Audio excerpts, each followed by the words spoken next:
बिस्मिल्लाहिर्रहमानिर्रहीम। अल्हम्दुलिल्लाह, एक बार फिर इस रमज़ान करीम के अज़ीमुश्शान महीने में हम आपके दरमियान मौजूद हैं।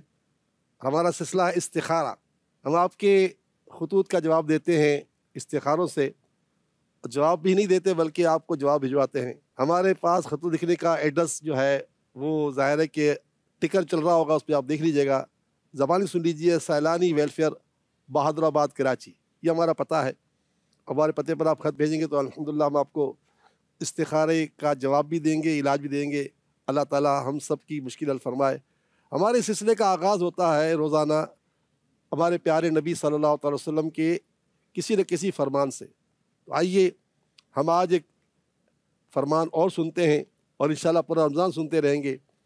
इस हदीस के रावी जो हैं ये हज़रत अबू हुरैरा रज़ियल्लाहु तआला अन्हु है और आप रिवायत करते हैं कि प्यारे आका सल्लल्लाहु ताला अलैहि वसल्लम ने इरशाद फरमाया। अच्छा, ये हदीस है ना, हदीस कुदसी है। हदीस कुदसी किसको कहते हैं, यह सुन लीजिएगा। हदीस कुदसी में अल्फाज तो हमारे प्यारे आका बयान करे होते हैं, मगर अल्फाज होते हैं अल्लाह ताला के। अल्लाह ताला का फरमान अल्लाह ताला अपने हबीब के ज़रिए हम तक पहुँचा रहा होता है। तो हदीस कुदसी है कि अल्लाह ताला इरशाद फरमाता है, इंसान का हर अमल उसी के लिए है सिवाय रोज़े के। यानी इंसान का हर अमल उसी के लिए सिवाय रोज़े के। रोज़ा सिर्फ मेरे लिए है और मैं इसका बदला देता हूँ।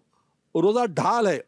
जिस रोज़ तुम से कोई रोज़ेदार से कोई फौश कलामी करे और झगड़ा, अगर कोई गाली दे तो हमें उसे कह देना है कि मैं रोज़े से हूँ।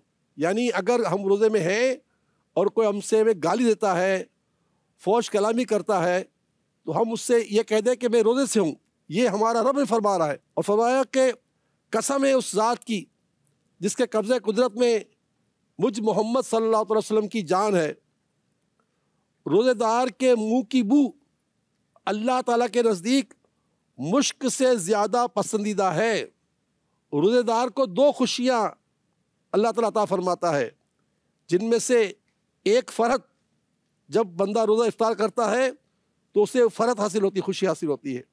और दूसरी फ़रहत दीदार, यानी जब वो अपने रब से मिलेगा तो अल्लाह ताला रोज़ेदार को अपने दीदार की खुशी अता फरमाएगा। तो हमें ये पता चल गया रोज़ेदार होने की सूरत में हमें झगड़ा नहीं करना, बल्कि जो हमसे झगड़ा करे, जो फौश कलामी करे, उससे चाहिए कि उसे कह दे भाई मैं रोज़े में हूँ, भाई मैं तुमसे लड़ाई नहीं करूँगा। तो जब ये तस्वर हमारा बन जाएगा तो वैसे भी हम जो है झगड़े से झगड़ा ही होता है ना। याद रखिएगा, उलमा फरमाते हैं जिसके घर में झगड़ा होगा ना उसके घर से रिस्क भागेगा।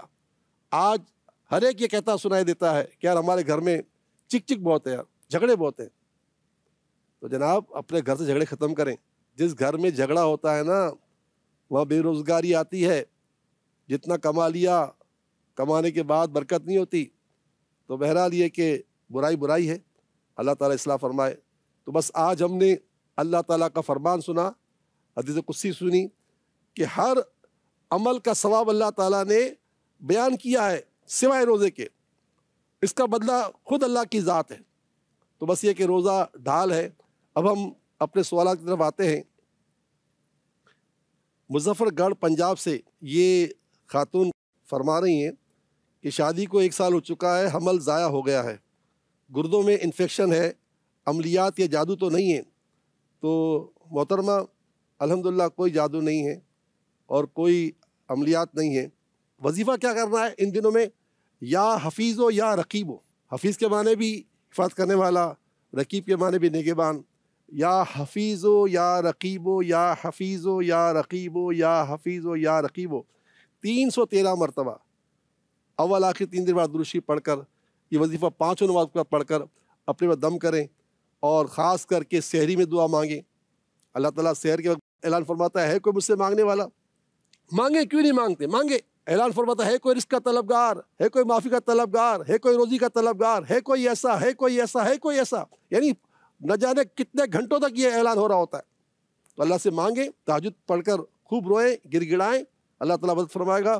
तो बहरहाल ये कि हमने जवाब दे दिया कि कोई अमलियात बंदिश वगैरह तो नहीं है। یا حفیظ و یا رقیب وظیفہ دے دیا ہم نے آپ کو 313 مرتبہ نماز کے بعد، اور ساتھ ساتھ یہ ہے کہ آپ نے کہا کہ مجھے گردوں کا انفیکشن ہے، اللہ تعالیٰ اس مشکل سے بھی آپ کو نکال دے۔ 3 مرتبہ افطاری کے وقت جب پانی پیتے ہیں نا، افطاری کے وقت پانی پئیں گے آپ، اس پانی پر 3 مرتبہ پہلے سورہ فاتحہ پڑھ کر اس پانی گلاس کو اپنا رکھ لیں بس، اور اسی سے جو ہے آپ جو افطار کریں، اور سحری میں جو آخری پانی پیتے ہیں اس پہ 3 سورہ فاتحہ پڑھ لیں، اور پھر 3 سورہ فاتحہ پڑھ کر پانی پی لیا کریں۔ اچھا یہ آپ کے لیے نہیں ہے، یہ ہر ایک کے لیے، جتنے سننے والے سننے والی ہیں، ہو سکتا ہے لاکھوں کروڑ سننے والے ہوں، اور بیمار کون نہیں، ہر ایک بیمار ہے۔ تو اگر آپ سحری افطاری میں یہ کام کر لیا کریں کہ پہلے سے افطاری میں 3 مرتبہ سورہ فاتحہ پڑھ کے پانی کا گلاس پاس رکھیں، اسی سے افطار کریں، تو بس دعا ہے کہ رمضان کریم کی برکتیں اللہ تعالیٰ آپ کو ہمیں سب کو عطا فرمائے، رمضان سلامت رہے، رمضان کی سلامتی ہم سلامت رہے۔ بہت شکریہ، آپ نے مجھے سنا، انشاءاللہ پھر کل ملاقات ہوگی۔